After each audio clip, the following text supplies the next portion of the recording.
So it's 4 o'clock and it's tea time. So thank you all and a very, very good afternoon. I'm very excited today to talk about this topic because maybe, for those of us that are tea drinkers, we have our cup of tea in the morning and maybe 4 o'clock. And that's why we decided this is the right time because 3 to 4 o'clock happens to be tea time, so where we rush out to get our tea. Today, though, we're going to be talking a lot about the health benefits, the infusions of goodness. So, with this time for tea with Gurmeet Singh, who is fondly referred to as the tea scientist.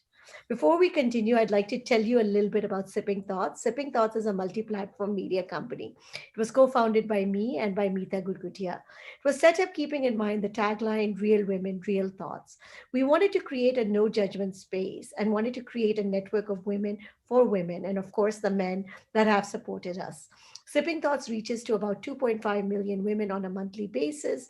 We're available on Facebook, we're on Instagram, we're on YouTube, and of course, do check out our website. But today it's all about that warm cup of tea, and I'm having mine now. It's soothing and at times healing, and most definitely a pick me up. And I would say most needed wake me up. So, all of these things we associate with tea.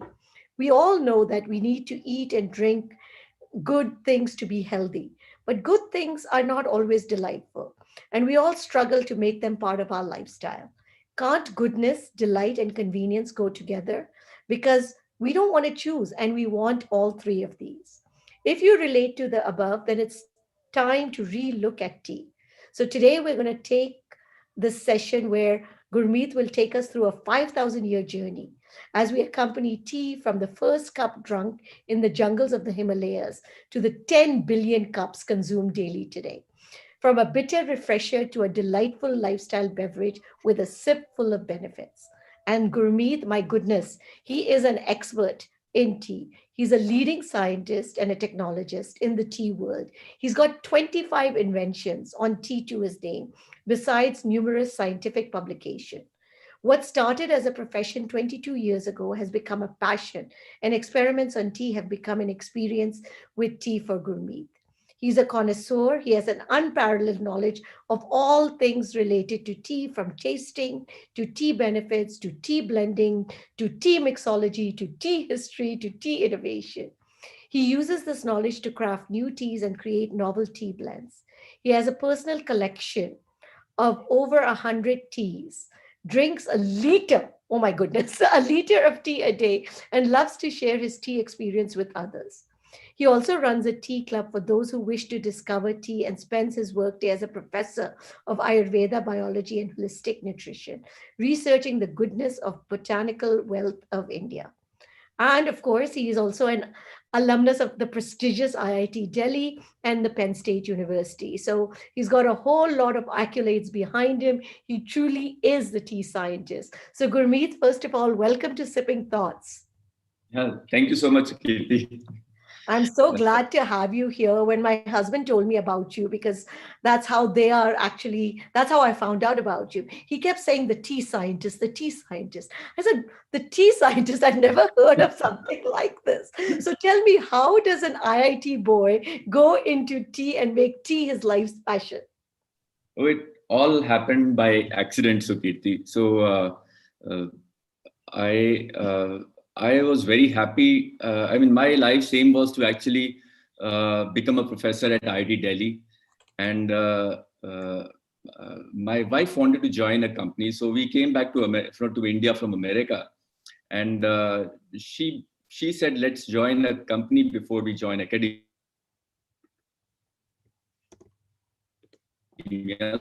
So I spent 1 year at IIT Delhi as a faculty as well. Those to Bangalore to join my wife, and they had to offer me a position. I came along as extra baggage, and they didn't know what to do with me. And I had been researching plants, and so they put me into tea science department, which was kind of closest to plants. So I was designing bioreactors. I was in the area. I was a biotechnologist at that time, designing bioreactors to grow plants and produce high-value chemicals in the bioreactors. And so they put me in the tea department. The one question they forgot to ask me when they interviewed me was had I ever drunk a cup of tea? And I had never drunk tea in my life. So when I joined my company in the R&D department, tea was just an experiment for me. I really didn't have too much You're of a chemical passion. engineer by background, aren't you? Yeah, Because I'm a chemical engineer. So I was researching processing of tea, right? How they asked me to look at new ways of making tea to improve the aroma, to improve the color, to improve the infusion speed. And those were the problems I was working on. But once you start working on tea, you can't stop. You can't help but start liking it. You one visit to the garden and it's so beautiful. Uh, the faint smell of tea in the air as you approach the tea factory, and then the whole process, no, of making tea, of creating the infusions, of tasting them, sipping them, all the paraphernalia attached to tea, the stories of tea. As you go into it, you immerse yourself into tea. I started enjoying it, and I visited so many different gardens in different countries, uh, China, Kenya, right, in India, in South India, in Darjeeling, in Kangra, in Assam, in Duars. There's so many different tea geographies, each with their own story, each with their own different types of teas. So it's been a journey, 22 years, and I am now in academia. So about 3-4 years ago, I created my own little tea company, and I joined a university, and I'm a professor researching food and beverages, for health and wellness in the university. so that takes me to my next question. So setting kind of the background as we move into tea. But now you're a professor of Ayurveda. So how did that shift also happen? Yeah. So how did that shift happen? It's interesting. When I was when I met the vice chancellor of the university, it was an accidental meeting set up by a friend of mine, who was the dean of the university at that time, and I was wondering. So the vice chancellor said, "Why don't he heard about what I'd been working on?" And I think the common thing, of course, is that tea is a botanical, and Ayurveda has a number of botanicals, right, in its materia medica, right, that it uses, and so when they asked me to join, I wasn't sure whether I should or not because I had not practiced Ayurveda. I can't read Sanskrit, so I can't read the original shlokas. But once we got chatting, we had a few meetings. I realized that there were many exciting, interesting challenges to solve as a scientist there. Uh, and the more I read Ayurveda, the text of Ayurveda, the more excited, intrigued I became as a scientist. And so I joined the university. I had a department, a center. I'm the head of the Center for Ayurveda Biology and Holistic Nutrition. And the focus Ayurveda biology put together, Ayurveda is the science of life from our traditional knowledge system, biology the science of life from the modern science perspective, and we're putting the two together. So it's exploring uh, uh, the biology of life, the science of life from a traditional and modern perspective in a synergistic manner. We are not here to prove one wrong and the other right. It's like if the two work together, uh, can we reach a higher goal? It's a university set up by Sam Pitroda, actually. So he's the chancellor of the university, and Darshan Shankar, the vice chancellor, is also a very renowned person in the area, right? So Wow. Now, my last question, of course, before I hand it over to you. 1 liter of tea a day.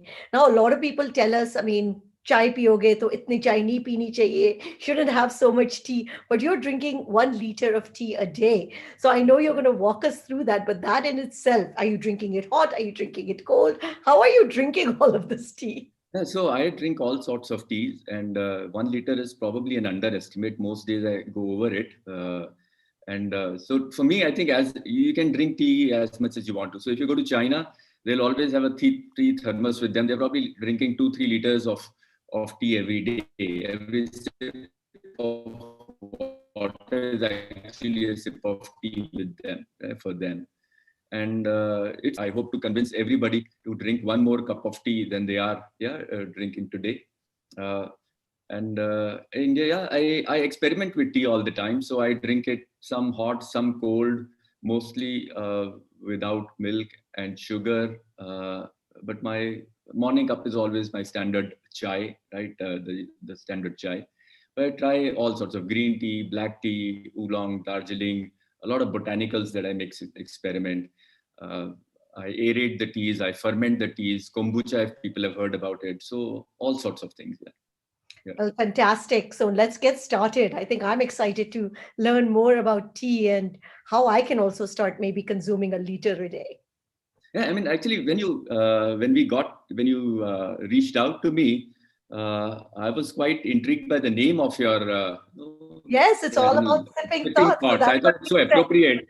said. Yeah, Yeah. I thought it's so appropriate for a tea talk. Yeah.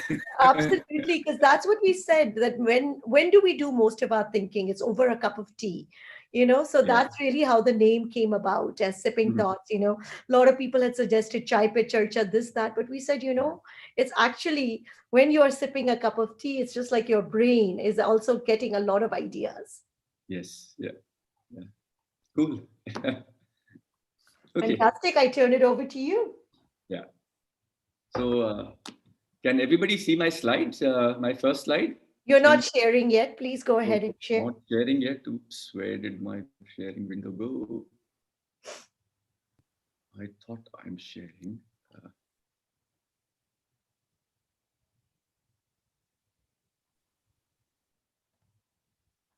There we go. Now we yeah. can see. Yes. Okay. Fine. So, yeah. Today talk on hi everybody. Hopefully we'll have an interesting session today. Feel free to engage at any point. I mean, it's not important to talk as such. The good thing about tea is that we can stop anywhere and engage and start a discussion. Yeah, so Keep, please, yeah, guys, keep sending us your questions. Please do let us know if you want to ask your questions. We will yeah, be unmuting people, so please keep chatting with us all the way yes, yeah, because we want to make this a talk. Or, yeah. And, yeah, and Sukirti, keep. I mean, I'm okay if you interrupt in between and take me pick up a certain thread and we can discuss that more. Yeah. So, perfect. Thank you. so feel free to. Okay, so yeah, infusions of goodness. I mean, time for tea is always the time for goodness, I feel. And I have my connects as I mean Twitter tea scientist. That's where I reside a lot of my time, spend a lot of my day. And if you want to send an email at the top, hello@iog.com, iogt.com. So reach out if you find anything interesting or if you have any question, because I'm sure we'll not be able to answer everything today. Yeah. Okay. Uh, yeah. So I mean, beginning with how many cups of tea do you drink every day? Yeah. I mean, do you drink tea? You don't drink tea? Do you drink 1 to 3 cups of tea? More than 3 cups of tea? Yeah. I drink about 2 to 3 cups. When I'm working and I'm at the office, I found I was drinking more. Please Yeah. do share how many cups you all drink. Would love to know. Mm. So definitely in the morning, I need tea or coffee. Either one will do. Most Yeah. people are saying 2 to 3 cups. Annie says 2 to 3 cups. Vinu is saying Okay. 2 to 3 cups. Cool. Yeah. Priyanka says 2 to 3 cups. Yeah. Shilpa 2 to 3. Sujata 2. Mm. Cool. So yeah, so a lot of tea drinkers here, and a lot of them drinking more than 1 cup. That's great. As I said, I drink about 5, 6 cup a day, and I'll come to that as the last slide as to when do I drink tea. But Manoj 4 to 5. Sonia uh, 3 to 4. So we're finding some up there too. Yes. hi Manoj, glad to see you on here. Yeah, and and yeah. So next, I had another question lined up. What do you think, is drinking tea good for you, or not? Three choices. I think so. I don't think so, and I don't know. Yeah. So I put myself in the don't know category. Rajuli says I don't think that normal tea, but a herbal concoction maybe once a day. Shilpa says yes, I think it's good for you. Sujata says I think so. Leela says 2 cups, but have stopped now as vegans do not recommend that. Is that correct? Ah, Nita, it freshens me up. Aarti says I think it's okay. Binu says I think so. yeah. But I think there's a lot of confusion because we keep Yeah, a hearing lot of good for you, then we hear too much caffeine, don't have it, then we hear the way it's processed. So lots of confusion. yeah. Right. So I think yeah, there's a lot of confusion. So we keep hearing nice things about it, reading nice things about it in newspaper articles. But there are so many myths about tea, its goodness, and we are never sure what we read in newspapers, right or not. And as I hope that I can dispel some of the myths, some of the science behind tea and its goodness. And maybe one or two slides may get a little too techy, but let's see, we can navigate that. So my third and final question for the start is like, have you visited a tea garden by any chance, right? Uh, have you or have you not? Or does any chance you own a garden or work in a garden? I know I Manoj wish, but does. no. But yes, I have visited. Nobody. So Vinay has. Hi Vinay. Annie Thomas Kunur. Hi Sudha, I can see you. So I recognize a few faces here from my Ravi. Hi.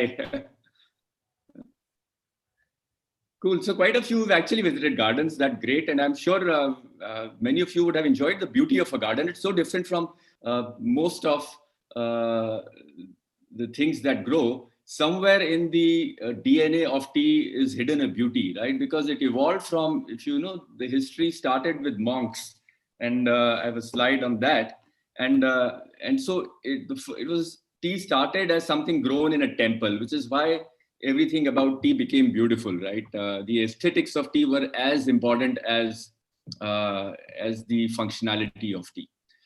This is a quote from a very famous book, a very big book, a very long book by Marcel Proust, In Search of Lost Time, and I really love it. Right, the real voyage of discovery consists not in seeking new landscapes, but in having new eyes. So yeah, okay, maybe you've not been to a garden, maybe you don't drink tea, but let this be a new voyage, and let's look at tea in a new way, as an infusion of goodness, and see what lies within tea.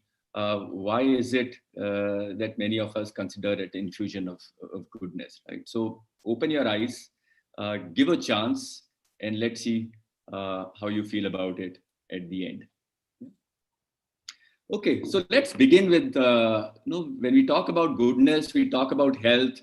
I go back to, the 1980s, 1990s when I was a student. And at that time, there was a lot of excitement because we were, the scientists, beginning to understand the genome. And there was a belief that if we can read our DNA, the code, behind who we are, then maybe we will find the solution to pretty much every disease, right? So there was a mad hurry to read the DNA, right? And by 2003, uh, we had figured out how to read it, right? And we had the whole code in front of it. We spent a couple of years trying to understand and relate to disease, but by 2005, there was a bit of disappointment in the air because we realized that, hey, our gene actually did not correlate too well with our diseases, right? And in fact, if you think of things like cancer, I mean, correlation for some of the cancers is only 2-3%, so hardly any correlation. Yeah. So the biggest learning which came out of reading this vast code was that our genes are not our destiny. And it was a very profound learning, because suddenly from being a very fatalistic view that, hey, I am going to be what I am tied up with my genome, I'm born with it, and so that's what I'm stuck with, to actually that's not my destiny, because it doesn't seem to correlate with the outcomes, with my health, with my wellness. Yes, there is, it tells what can happen, but it does not tell what will happen, right? So there's a difference between what can happen and what will happen. So the question therefore was, then what decides my destiny, right? And and the answer was that, hey, ahar and vihar, diet and lifestyle is important to the DNA tells us what plays depends on our diet and lifestyle, right? And so that's the intermediate that links with the ecosystem, the environment, and how it links with our DNA.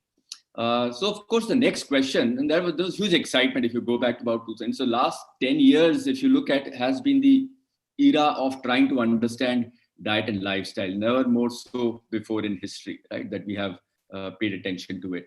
And so the question, of course, the next question was what to eat and drink. If diet is so important, lifestyle is so important, then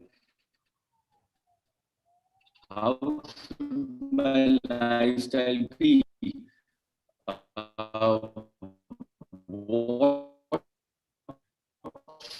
what foods and beverages should be part of my lifestyle, right? What should I be drinking more?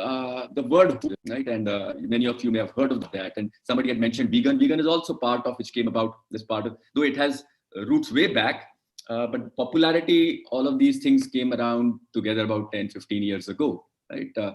And so when I look at whole foods, I look at this circle and I say that, hey, things that we populate typically seem to have three benefits. One, an immediate benefit, no benefit in the moment I am eating, drinking, that I'm experiencing something which feels nice, right? Sometimes that nice can also be indulgence, right? A pleasure indulgence, but there's an immediate benefit. Then there is a medium benefit, right? Which is over a few days, a few weeks, right? That you experience on a daily basis. And then there's a long-term benefit that happens if you continue with that habit. So if you have a food and people are talking about goodness, this is a nice framework to look at, to things that is it whole food, right? Why? Because many of us look at whole foods only in the context of that, hey, it is natural, nothing has been added to it, nothing has been taken out from it, right? But this is the other part of a holistic food or a whole food, is that is there an immediate goodness to it? Is there a medium term and there long term goodness to it? So it's a good framework to look at for any foods and beverages.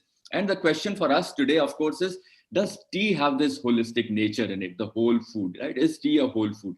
Tea certainly is a whole food from the perspective of the conventional perspective that nothing has been added to it, nothing has been taken out from it. It's one of the most natural foods that you could actually think of, right? Not only that, during its entire manufacture from plucking to drying till it gets to you, its temperature has pretty much never gone above 60 degrees centigrade, right? The actual temperature of the tea. I can hardly think of any other food material which has not experienced any heat, any extreme heat or any extreme pH. Right? So it's the gentlest of foods in some sense, right? That is reaching us. But the question here I'm asking is the next level of question, right? That is it, are there benefits, yeah, which are not just immediate but medium term and long term as well? And so let's answer that. And before we do, of course, one slide about what is tea, to make sure everybody of all of us are on the same page. And on the left side, I have this what we call as tea plant, which gets plugged every 2 to 3 weeks, right? 10 days to 3 weeks, depending on the season, the coolness in the air, right? The growth of the tips. And the plant is called Camellia sinensis. It's a plant which evolved around 30 million years ago, right? But its entwining with human life happened about 5,000 years ago, right? And once we got together, we experienced each other, we have not left each other's company. Tea has benefited a lot from us, right? From maybe a few thousand, maybe a million plants 5,000 years ago in the jungles of Yunnan, to probably about 30, 40 billion, 50 billion plants today. So it has grown, actually outgrown us in population numbers, in some sense. Helped by us, right? As we planted it everywhere. Today it grows in pretty much every country in the world. 60 countries which are manufacturing tea commercially. So, and all coming from the same plant, Camellia sinensis, right? And all types of tea. We may have heard of white tea, green tea, oolong, Darjeeling, orthodox teas, black tea. All of them come from this one plant, Camellia sinensis. It's not a different species. It's just after plucking, what do I decide to do with it, right? It's almost like I look at... Just to make this a little bit clearer, so you're saying that all the different varieties of tea, like we hear Darjeeling tea or Chinese tea or this, they all are coming from the same plant. They are coming from the same species, Camellia sinensis. And secret to all these teas is the different ways that we manufacture it. So what do we decide to do with this two leaf and a bud after plucking it and bring it to the factory, right? That's a decision. That's what... Sorry, I think Gurmeet, we lost you. You may have to repeat that. You may have to repeat that. Can you hear me I think now? we lost you for a bit. Yeah. Please just repeat that. Yeah. So it's all what gets plugged it's the same plant, Camellia sinensis. We pluck two leaf and a bud. The freshest leaves which have come out in the last 2 weeks, we visit a plant, and the freshest leaves which have come out, we pluck them, we bring them to the factory, and we decide what to do with it, right? Uh, Whether and that's the job of a tea master, right? A tea master, you can think of, understands the potential of the leaf. The seasons are changing all the time. The environment is changing. Someday it rains, someday it doesn't, someday it's sunny, someday it's cloudy. And so the juices in the tea leaf are different every day. The tea leaf, while it's the same plant, it's different every day. So if I take you back a few hundred years, when the gardener would go out and pluck the leaf, the tea master would then decide, after looking at the leaf, as to what is its potential, and then make it according to that. Today, of course, in large factories, they are set to make one type of tea. Either they're making black CTCT, then they're making that kind of tea, no matter what the leaf is, right? But earlier days, it was like, I look at a kid, I look at a child, and I look at what the potential of the child did, and I teach them in accordance with that, right? And that brings out the true potential of a child. Whereas the mass market school, no matter what the child is, they go to the school, it's the same books, same 12 years for everybody, and out we have kids coming out with, it's a assembly line for education in some sense, rather than an individual education, which, because each one of us is different in some way, and we kind of are. So while we call our teachers masters, I feel a master is somebody who realizes potential and individualizes teaching, and that's what the tea masters were as well, where they would look at the potential and decide, should I make a white tea from oolong? Should I make an orthodox? Should I make a black? And that's what I enjoyed in my research on tea, was looking at the leaf and saying, hey, what could be done with this leaf? Right? That was an exciting thought always. So, okay. So once we have this, that all teas come from the same plant, and the way we process it, the way we manufacture it, there's a step called oxidation, right, which is a big part of it. Also the flavor generation part. What are we aiming at? Are we aiming for flavor generation, or are we aiming for the initial compounds to stay intact and nothing new gets generated, or are we aiming for lowering the bitterness, for improving the color? I would process it differently for each of these, right? Uh, and then I think, going back to my previous, can tea do that, right? So let's look at what can tea do. So what is unique about tea, right? No matter what the type of tea, the unique thing about tea, so whether it is white or green or black or oolong or Darjeeling, is the biggest thing, it's a 0-calorie energy, right? That's a very strange word, because how can I've been always told that I get energy from by burning calories. And here I'm saying that, hey, tea is a 0-calorie energy, right? And it's an energy which is not a dissipative energy, right? In some sense, it's an energy which allows me to focus, right? It doesn't make me jittery, right? Coffee, for example, if you drink, can you make you wired and jittery? It will give you energy, but it can make you wired and jittery. But tea is something unique, right? And this is studied through EEGs, through fMRIs, through understanding the brain, hooking up wires on the brain, making people drink tea and seeing what happens. So tea is this unique focusing ability. So where does this 0-calorie energy and focusing come from? It comes from three groups of molecules. Firstly, caffeine. So I heard that people worry about caffeine. Actually, to me, caffeine is a very beautiful molecule, right? It is a molecule which allows the world to go around. Today's modern world simply would not have been possible without caffeine.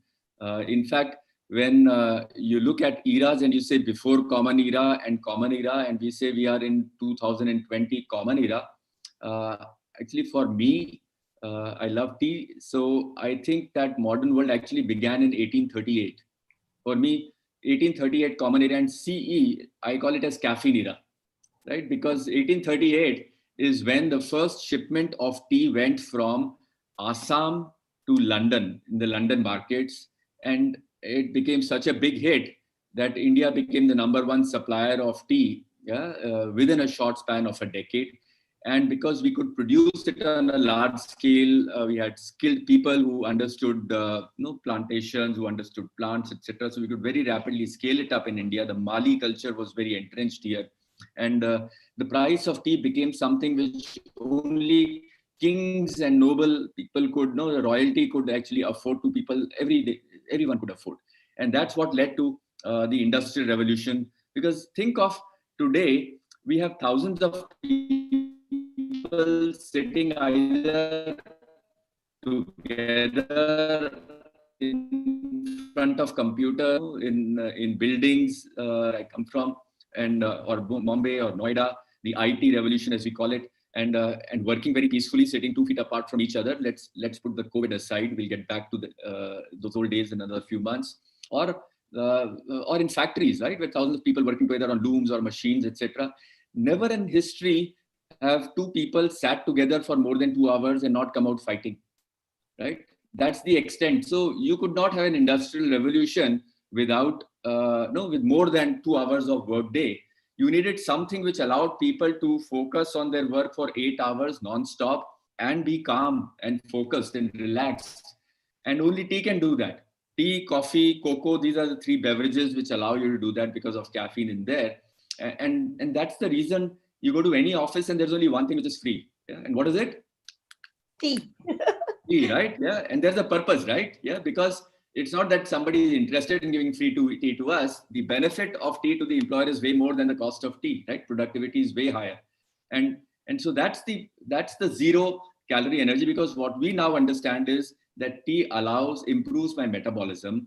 It allows me to burn more calories, and it also at the same time makes me more active. It allows me to burn more calories by making me more active. No, can you understand the beauty of this statement, right? And that's why it's energy, right? The shift of thinking of energy from just calories to is what tea allows us to do, which is what real energy is supposed to do. And it's a very focused energy. And I come to the second molecule, which is theanine. It's a very unique amino acid, yeah, which is not found in any other plant in the world. In a few mushrooms, but other plant, and that allows us to focus. This unique combination of theanine, the amino acid, caffeine, and the aroma, that beautiful combination is what gives us this feeling of refreshment and revival, which is hardly there in any other. Right? We may each have a personal other favorite, but together as humanity, I think this is the one pick-me-up drink, yeah, and we've not been able to replicate it. The beauty of this is in the mythology of tea. So this is Emperor Shunung, who was probably a Rishi Muni of his times, living in Yunnan, which is on the other side of the Himalayas from Arunachal Pradesh, on the eastern slopes. Arunachal is on the western slopes of the Himalayas. And he was a botanist and out on his yearly mission into the forest to collect botanicals, jadi butiyan ikatthe karke to bake, because he's also a medicine man, right? And take it back to his home in the city and use that for treating, right, people, as a medicine man would do. And one day he was tired after his collection, so he lit a fire to boil some water and make it pure. That's what you would do if you were in a jungle to make sure that you don't fall ill. You heat everything so he lit up a fire sitting under a tree, and some leaves from the tree fell into the fire. That's what the picture shows, right? And being a curious man, he was a scientist by nature is my guess, because any other person would have thrown the water away, ki ganda ho gaya, and would have started all over again. But being a scientist, he probably said, let me risk and take a sip. No, it's a big risk. Imagine yourself in the jungle. If you fall ill, if it's something toxic, there's nobody to help you, right? It could lead to death. So you have to be really curious, really scientific to be able to do that. And so he did that. He sipped it, and he felt revived, refreshed, right? And he thought this thing is value. And this tree turned out to be a tea plant, right? Tea is actually a tree.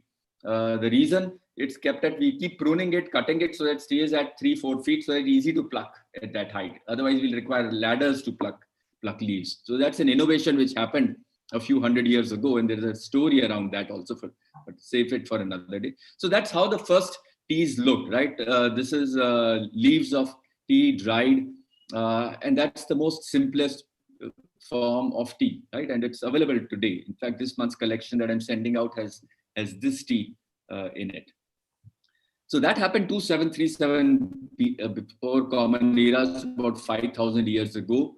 And this story about Bodhi Dharma, who's a disciple of Buddha, happened almost 3,000 years after the first cup of tea. So happened about 700 common era, right?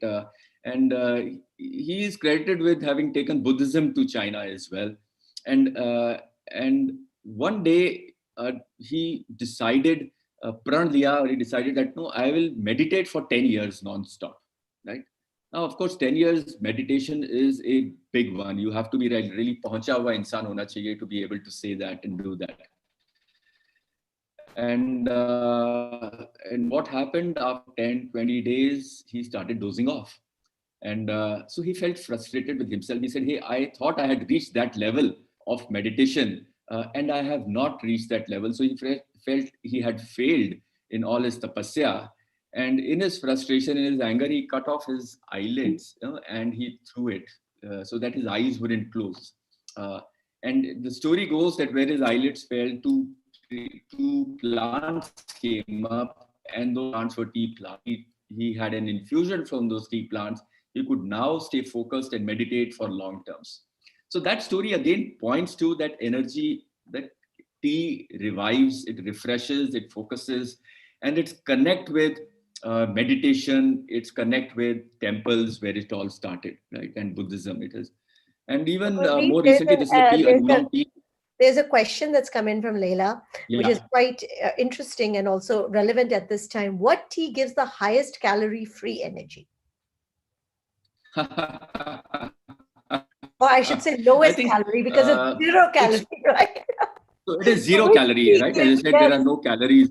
Yeah. yeah. So which tea gives the highest energy? Yeah, the highest energy I think depends on an individual, right? And so you have to try various types of teas to see what suits you, what activity level suits you, where does it become too much for you, what is the right level, where is it too little for you, what's the right level for you.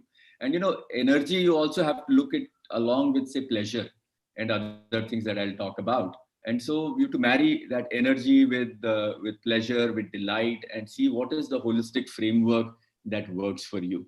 But every tea has pretty much similar levels of these goodies. How much comes out depends on how much you are going to brew it for, how high a temperature you will use, how small the tea leaf is, how coarse the tea leaf. So there are a lot of other things which come into play, and you can adjust the same tea leaf to suit your preference many times. There's a huge window to play around with. I would suggest that always aim for a leaf which is made from the finest of leaves, which means two leaf and a bud, right? And which is made whole leaf rather than chopped up fine. And that way, that allows you to control your level of goodies coming into your infusion, right? Whether you want a 2 minute infusion, a 3 or a 4 or a 5, you can adjust it and it'll be delightful at all those infusion levels. The finer, the more chopped it is, the lesser control you have, right? And it'll make one type of tea and you can't play around and individualize it too much. You have to add milk and ginger which get 0 calorie anymore. Right? So the most famous, most delightful teas, Tigwan Yin as it's called, Iron Bodhisattva, Iron Buddha or Iron Bodhisattva Oolong as it's called, grown in the Fujian province. It's a rolled oolong and invented about 300 years ago. And closer home, very similar teas are now being crafted in Darjeeling and Kangra oolongs as well. Really flavorful cups of tea here. But again, the reason I showed is that 300 years ago, and again, Buddha's connect in the name, right? And so the focus part. Okay, so today teas become so popular that it's being recommended as a daily drink. I have on the right side, for example, Dutch dietary guidelines. Their government, right? Their experts, medical experts, saying they've given out things that you should be doing, right? Dietary guidelines, and it says I put the green in there. Drink 3 cups of tea on a daily basis. And can you imagine a recommendation that hey, drink 3 cups of tea every day? And this is coming from their health council, right? So that's great. And even on the left side here, where this paper from Popkin, right, which is from American Journal of Clinical Nutrition, which says up to 8 servings of tea every day. right? That would make it very easily about a liter and a half of tea every day, given the cup sizes in UK, right, which are about 300 ml, right? It's almost 2 liters of tea every day. So, so uh, uh, tea is, it's not just me saying, there are like health councils and experts talking about try and make tea a part of your daily routine. If you're sipping water, try some tea in it, right? So what goes into making, as I said, into tea, it's a two leaf and a bud, right? And I showed this picture. What do we mean by two leaf and a bud? That bud is the unopened leaf, right? Which is the freshest leaf, which will open in 2-3 days. It's the unopened leaf up at the top, right at the tip. Then you have the first leaf right next to it, which is opened and small, and then the second leaf, which is, those are the very succulent, very soft, very fine leaves. And anything which is made from two leaf and a bud, of course, will be a little more expensive. Uh, but very affordable. I mean, for a beverage, it's very affordable beverage, and that gives, I would say, focus on that if possible. But to me, tea is a green. Is it a green leafy vegetable? Because you're plucking leaves, green leaves, and we are making an infusion from green leaves. So how different from green leafy when we talk about can we have more green leafy vegetables in our diet? Couldn't tea be one? Right? That's what I've been arguing for a long time, right, during my research, that hey, tea is a green leafy vegetable. It is rich in minerals, like most vegetables are. Green leafy vegetables are, and in fact, so copper, manganese, iron, zinc, magnesium, calcium, sodium, potassium, right, phosphorus. So a lot of nutrients in there, whether green or black. And in fact, manganese, a couple of cups of tea will give you almost your recommended daily intake, right, of manganese. It's a very important mineral as such, right? So Gurmeet, tea I'd is like to rich ask you in a minerals, question and here people have known, also. yeah. Yeah, about green tea versus black tea, because there's a lot of people that are saying that green tea is the one that has the benefits and not so much the black tea. So if Well, we go back to your chart over here. yeah. So I mean, levels are very similar in green and black. So nothing happens to the minerals. As I said, it's made from the same tea plant, and so the profile of the minerals doesn't change at all. The profile of theanine and caffeine doesn't change much. Uh, the aroma molecules, of course, if you're looking for the Darjeeling kind of manufacture, the oolong kind of manufacture, the orthodox, will create multifold higher level of volatiles and aroma molecules. The green will have lesser, have the least aroma molecules. The black will have somewhere intermediate, right? And the orthodox oolong will have the highest. So for me, both are equally healthy.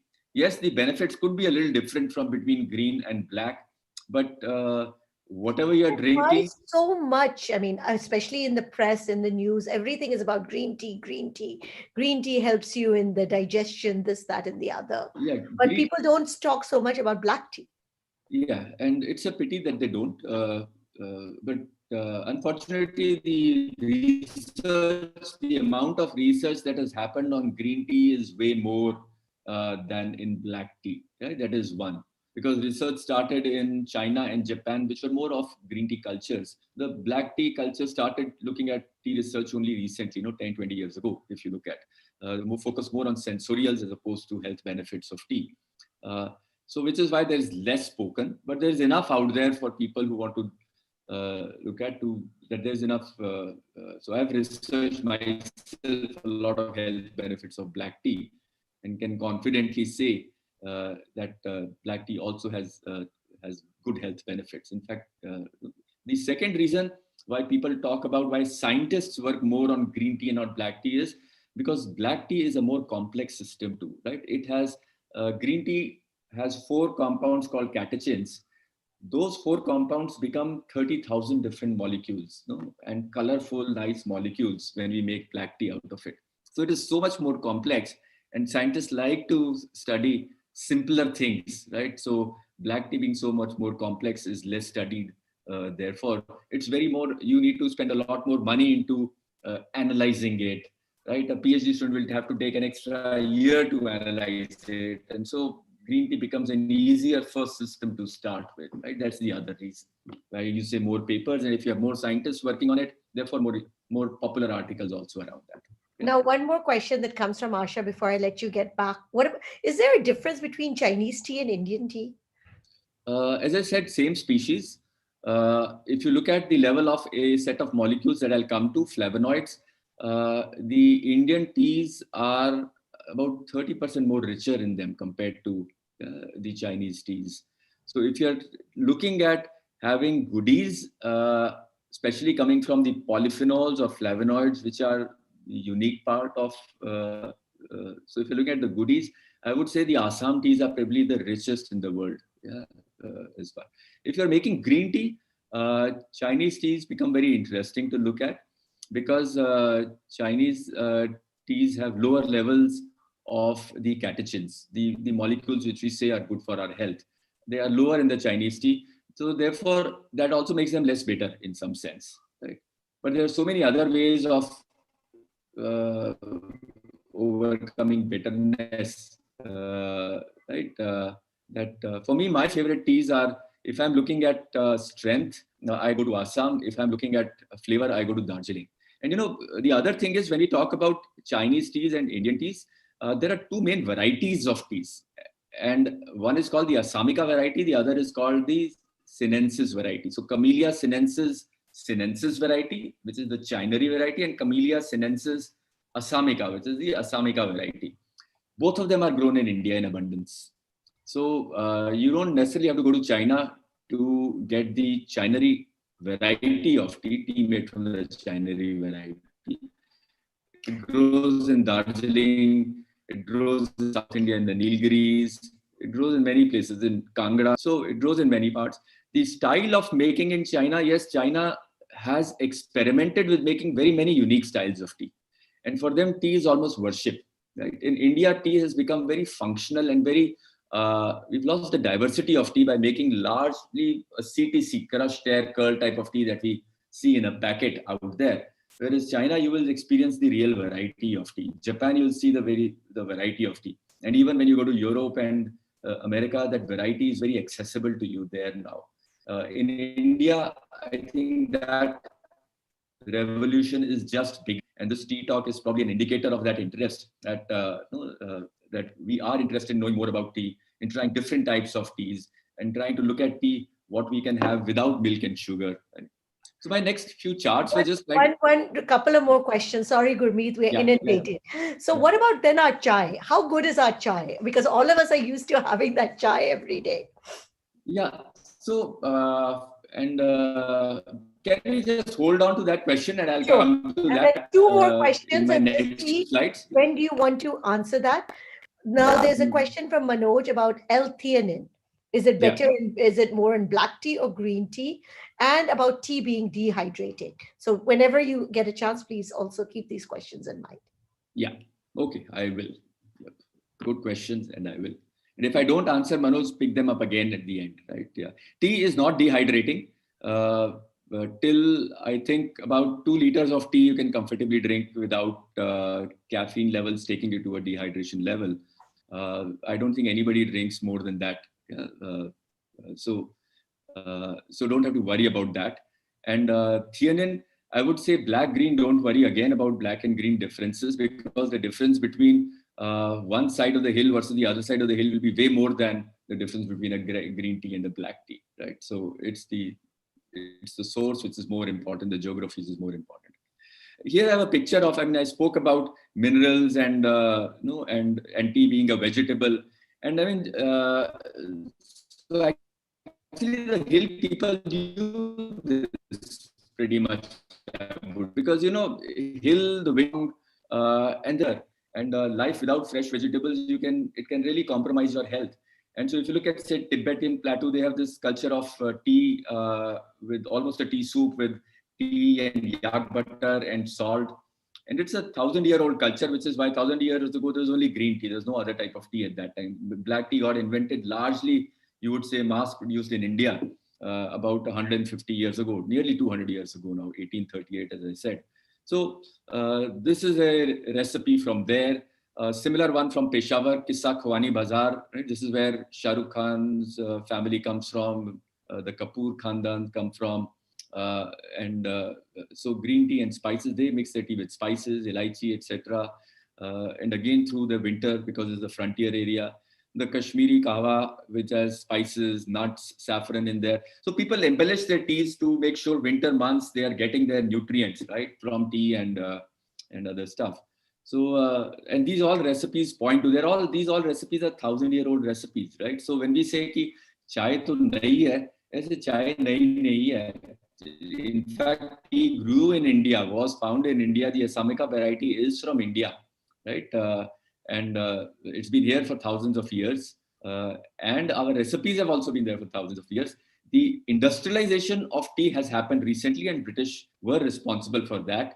But India knew tea way before that, and that's why we call it cha and chai, right? The Britishers called it tea because they picked up tea from where they traded in China. It was called as te, and so from te it became tea. We interacted with the Mandarin-speaking people, the mainland people, through land routes, who use the word cha for tea, and therefore we use the word chai, right? So it shows that our learning about tea predates the Britishers. So it is very much an Indian drink today.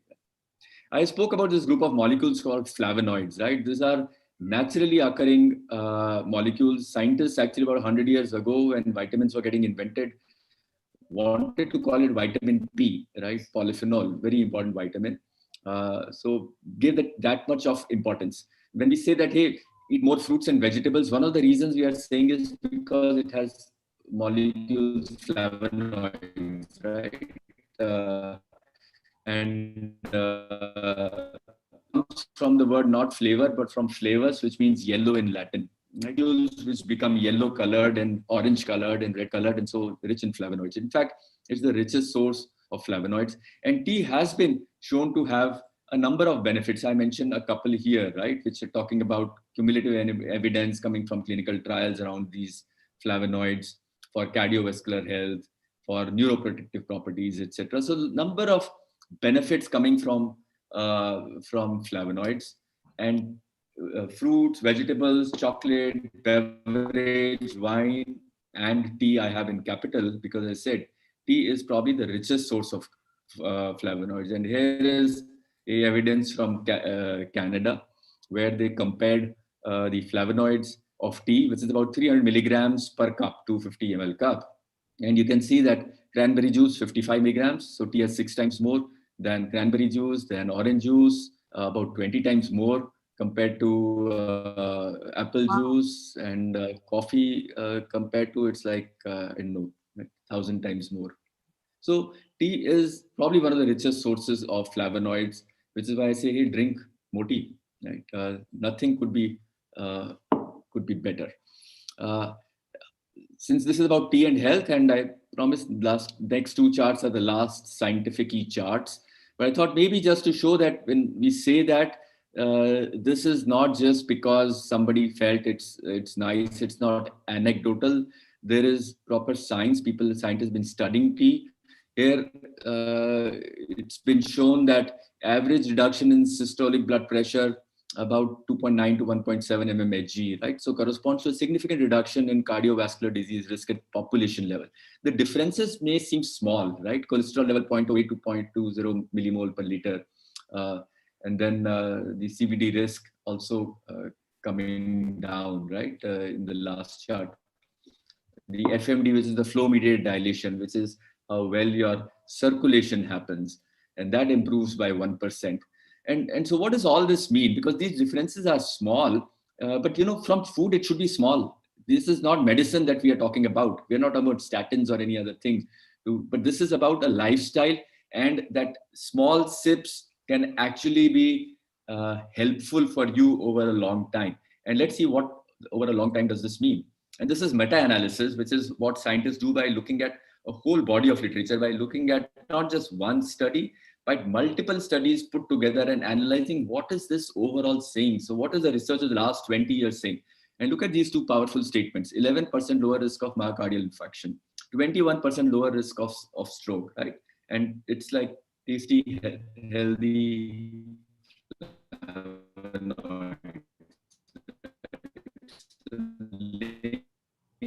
to flavonoid shown there, the catechin structure, right? So those are powerful things that what is tea, can we look at it holistically? Is energy short term? there is medium-term benefits, there are long-term benefits like this which can happen. But one thing, and this brings me back to with black tea and green tea, right? They're not been done with milk. So it's not saying that milk tea may not have those benefits, right? But the studies, the proof here have been done with tea without milk. So if you really want to, I mean, so far what knowledge is available, if you really want the benefit, I would suggest try drinking more of the unmilked, unsugared teas. Yeah. So this is similar. I showed you about cardiovascular health, a couple of charts, but similar work on cognition and food. And when you look at the evidence as a scientist, you look at multiple things. You look at human evidence, right? Which is there a clinical which shows that or an epidemiological study which is people have been tracked on their lifestyle for 10 years, 20 years? What is that evidence showing? That's what the first column shows. Dark green dot shows that yes, there is one study showing a positive result. Light green shows, yes, there is a positive, but lesser of an effect, right? Some effect it is. Whereas the other green is a strong effect. The second column shows consistency in body of evidence, which is, are there more number of studies or is it only one person who said, yes, it works? Has it been tested in many places? Because it could be different on a Japanese population versus an Indian population versus a European population versus an American population. There are differences between all of us. So the more continents it's been studied on, more different people, the stronger is the evidence. So that shows the strength of that consistency. The third one is, do we understand its mechanism of action by doing experiments on test tubes as well, right? That's important because we can then unravel the secrets and make things better. And finally, is it like a realistic dose, which is that can I actually have it in whatever tea I'm drinking, whether it's 2-3 cups a day, or do I need to have 20 liters of tea? No, that becomes unrealistic. A benefit may be there, but I need to drink too much of it. So this tells us that there is good evidence for, say, cognition, which is our brain health, heart health, which I spoke about, some emerging evidence on diabetes, and I think this will strengthen over the years. Body weight and shape, which a lot of people drink tea for, evidence there. Some evidence for immunity. We worked in our laboratories as well on immunity. Digestive health and gut, there is some positive influence. And skin, bone health, I think emerging, I would not really look too strongly at that evidence. But the top 4-5, I'm pretty gung-ho about, right? That more and more positive stories will emerge there. So enough reasons, right? But as I said, again, the caution here that I'll say pretty much all of these studies have been done without milk and sugar. So if you're looking at tea and health, my strong recommendation would be to start seeing if you can switch to a tea which you find delightful without milk and sugar as well. Try with 1 cup, start with 1 cup and then go on. So I come back to my starting slides. This can tea do that? Yeah. And feeling good today, feeling good tomorrow and beyond. And yes, there are so many things, right? Immediate gives me energy, pick me up, refresh and revive, calming and focusing, thirst quenching, hydration, pleasure and mood, right? It just changes my mood. Medium term, digestion, cough and cold, immune health, body shape. Longer term, cardiovascular health, brain health, and maybe diabetes as well, right? As we move forward. So there is, it gives a tick on this holistic,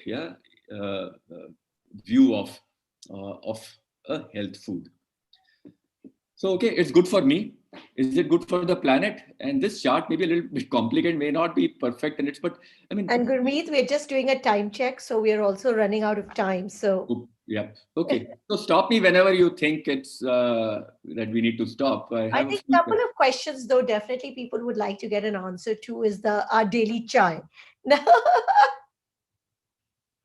And how good Yeah, is that for us? yeah, yeah. Gurmeet? Okay, so as I said, that most of the evidence is without sugar and milk, and so I would suggest trying that. I think some of the benefits will come through, but certainly it'll be no longer a 0-calorie drink if you're looking for, right? And from whatever we have researched, I think it's not that the benefit disappears; it's that the benefit it may take just a little longer for it to be absorbed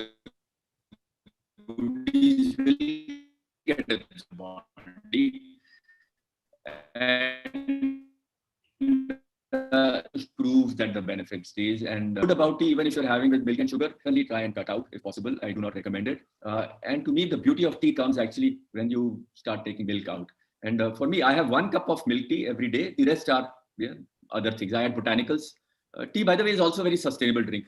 One of the least amounts of water and carbon footprint and land use per serving, right? And so it's good for the planet. It's good for me. It's good for the planet. You can add a lot of botanicals to it. Since I started researching Ayurveda, I look at super botanicals that could go in tea, that could go with tea. And Ayurveda has 1,200 different plants which it uses. And I've looked at least 100 of them which go very well in tea. And I make those kind of blends now, right? And experiment with them. Yeah. And bring the diversity of India's botanical wealth in a cup. We all like going to places as tourists to see new things. I like seeing new things. I think discovering a country also is about discovering its botanical wealth. And sipping the botanical wealth as an infusion is a delightful way. This is one chart I really wanted to focus on. I think one key message I wanted to land, especially if you're looking at tea as infusions of goodness, is the levels of goodies from the first tip, first leaf, to the second, to the third, and so on. You will say by the time you come to about fourth leaf, it's half of that, which is there, about 40 milligrams in the top, 38, 40, 43. So that's about average of 40, coming down to about 19.5, right, on the fourth leaf, right? So go for fine leaf tea. So the question you have to ask is, not generally we focus more on green tea, black tea, but I focus more on, is my tea made from 2 leaf and a bud or not? That's the biggest question for me that's the switch we should be making. Yeah. Green and black is about what my taste is, right? But goodness comes from how is that green or black? Is it made from 2 leaf and a bud is question number one. What type of tea is in my tea plus botanical blend? Because many times in the botanical blends, people may put botanicals, but the tea may actually be even poorer quality because it gets hidden, right? Along with rose petals, etc., other flavors. So it's even more critical to look at those. What's the quality of tea? What's the quality of my botanicals is the next. Are they specially processed? How are they getting handled? Because botanical teas are growing in demand. And then, is my tea supporting sustainability and growers, right? Those are important questions to ask, I would say. And hopefully, I would have increased that awareness, know that the question to ask more from, rather than green and black, should be about 2 leaf and bud. So most teas in the market, the reason I would point that is because most teas that we pick up in a packet are not made from 2 leaf and a bud, right? They are made from 3, 4, 5 leaf and a bud. Mostly CTC teas, which are designed actually to drink with sugar and milk, right? And not great on their own, right?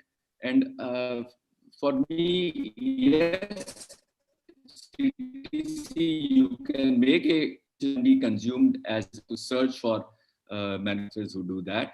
But try and explore the diversity of tea as well, right? Don't just stick to that. And then even green teas which have become available do not capture the wide variety possible. Some you'd asked a question about China. China has such a wide variety. We're just beginning this journey. And our teas, green teas, are more bitter, more roasty in character and than flavorful. There are so many flavorful green teas, delightful green teas. So where can I find goodness of teas, this 360-degree goodness? And that's the thought when I said, hey, it's not easily available. Can I bring this out? And I created this Infusions of Goodness Tea Club, where harmony is like the blends of tea with the power of Ayurveda, Rhapsody with the sensory delight, and discovery of the tea journeys, the classic single origin teas from various places, Assam, Nilgiris, Kangra, Darjeeling, Tripura, all the geographies we have, Arunachal, that we haven't heard of, and focus on 2 leaf and a bud and the botanical wealth of India, and how can we bring the two together. Yeah. And so natural and delightful, that has to be the goal for any tea, direct from growers, so the growers benefit. And then purpose, what is the purpose of crafting a certain blend? So that's been my philosophy in my tea club when I look at, and I also look at processing, because it's important that you process and your botanicals properly. So I look at how we get to, and especially the botanicals part, whether I'm ginger or turmeric, things which are so common to us, but how do you process them well enough to fit into a tea, and so that they infuse their goodies, they are protected till they reach you. And this is a chart. I thought, I mean, this is a DIY chart, do-it-yourself chart as to what is IOGT way of deciding what blends that we should have. I look at what is the moment, right? What is the tea moment through the day? Tea gives me company through the day. And I look at what is my need. Is it my classic? Am I looking for a single origin delight? Am I looking for a sensory delight, which is rhapsody? Am I looking for a balance, a health balance, or I'm looking for energy? That's my first decision. That's, I would encourage each one of you to think about that.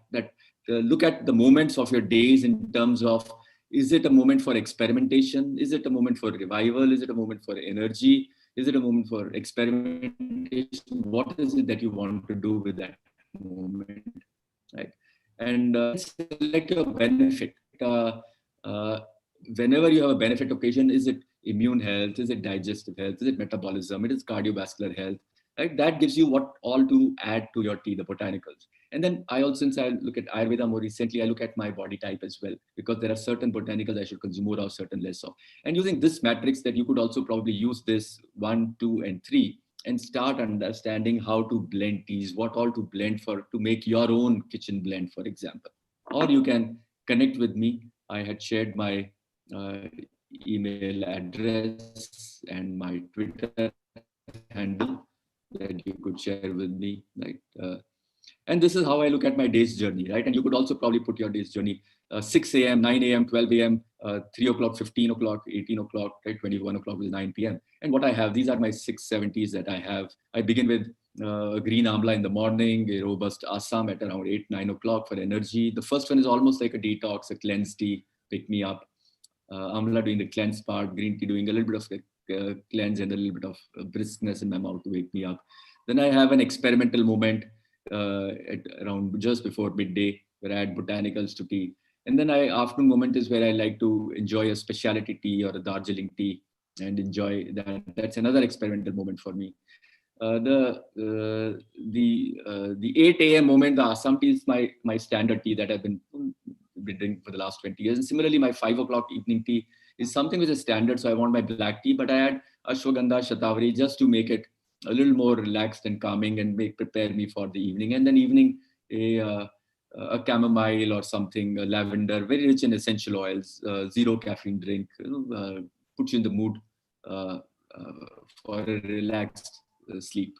And that's your tea journey. So that's how I look at tea. That's how I map my tea and decide from this huge variety. And I keep changing this. This is just this month's range that I have. Next month, I'll have most of my teas, except for the teas, the robust Assam that I don't change. It's been the standard. Everything else, I kind of experiment a little bit. Wow, that was So amazing. my question I had for everybody, yeah, was how many more cups of tea are you going to drink after today's talk? Are you going to add one more cup of tea to your day, 2 more cups, or are you also planning a 2-liter tea every day? I think Right. first I have to change So to the 2 leaf and find the right tea before I add the 2 liters. yeah, yep. So thank you. That was amazing. Very, very quickly. And I don't know how quickly 1 hour went. Hmm. But any last words before we end for today?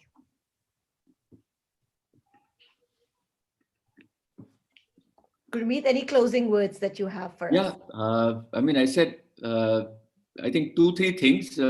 One that you mentioned, most places I go to, the conversation is always around green tea and black tea, and that green tea may be healthier. Uh, from a scientist who has researched tea for more than 20 years and consumes a lot of tea, I would like the conversation to shift to is my tea 2 leaf and a bud or not, right? Both in green or black, that's based on your taste, right, that you are looking at. Adding one green tea to your diet, I think if you're consuming black only, try a green, create a moment for a green as well. If you're consuming only green, create a moment for black. Because the one thing that scientists will tell you today, right, is what is more important is not what you're having, but the diversity of what you're having, right? So the variety of what you're having is always better than, so rather than having one green leafy vegetable every day, right, try 5 green leafy vegetables. Rather than having one type of tea, try 5 different types of tea. Rather than having only one source of iron or one source of protein, खाली आप आटा ही खा रहे हैं, no, five different types of cereals, try 5 different types of dal. That rule of diversity is such a strong rule. We lay too much of attention to I need 20 milligrams of iron in my diet. Quantity se zyada quality, which is the variety of sources you are getting, is way more important, is what, yeah, is emerging as a very big health. And same with tea. So I will say mix and match, create more equations. So those are my two key messages. One is two leaf and a bud, and second is variety. And third, of course, is drink more tea. Right. Yep. Well, I'm sure we're all going to be drinking more tea, and I think we're going to be Googling all night. But thank you for joining us today. Thank you, Mr. Teach Scientist. You've definitely put the science back in tea and made it very interesting. So I Yeah. must say that I was a little worried that, oh my God, this is going to go over our heads. But I think you brought it down to our level, and it was easy to understand. With that, I wish everyone a very, very good night and happy tea drinking. Yep. Thank you.